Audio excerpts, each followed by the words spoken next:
Ibinunyag ni Ruby Domingo na kinumusta siya mismo ng aktres na si Bel Mariano matapos makatanggap ng pagbabanta mula sa isang netizen. Kwento ni Ruby sa isang interview ng ABS-CBN News, ang pag-message sa kanya ni Bel ay bago pa siya dumulog sa National Bureau of Investigation o NBI nitong February 27. I was surprised and happy na nag-message sa akin si Bel saying, "Hi kuya, I hope you are okay," sabi ng TV host. Chika pa niya, "She was so nice for telling me na rest assured my true fans will not harm you in any way. Hindi sila ganon. They love you and respect you a lot. If you need something, let me know." And I told her the whole story and actually we're so okay.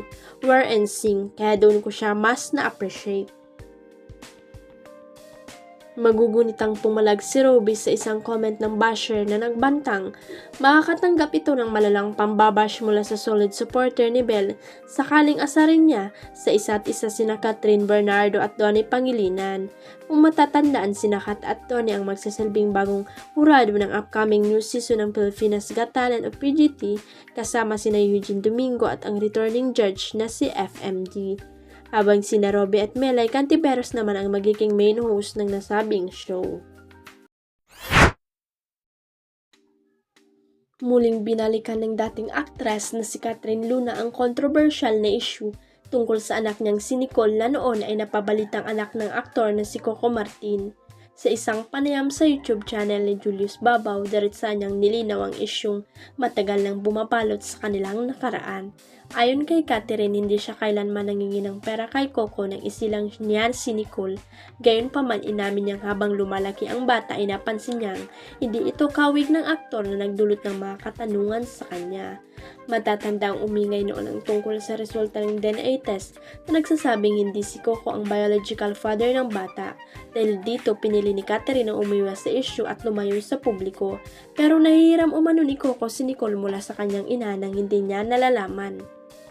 Mas pinili raw niyang protektahan ang anak at ilayo ito upang maiwasan ang anumang maling akusasyon na ginamit niya ang pangalan ni Coco para sa pera o suporta, giit ni Catherine.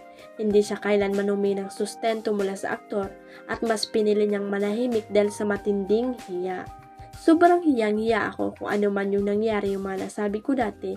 Sana balang araw mapatawan mo ako," emosyonal niyang payag kay Coco. Sa kasalukuyan, hindi pa rin umano nakikilala ni Nicole ang kanyang tunay na ama na ayon kay Catherine ay isang Chinese businessman.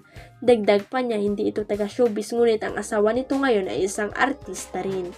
Samantala, nagkakilala naman sina Catherine at Coco nang magkasama sila sa isang indie film kung saan nagsimula ang kanilang naging ugnayan. Ngunit sa kabila ng lahat, tila nais na lamang ni Catherine na maisaayos ang lahat at humingi ng kapatawaran sa aktor. Samantala, wala pang payag mula kay Coco ukol sa bagong panayam ni Catherine. Abangan kung may magiging tugon ang aktor sa isyung matagal na nilang kinalimutan. Huwag kalimutang i-click ang subscribe button at i-ring ang notification bell para sa latest at legit chika updates.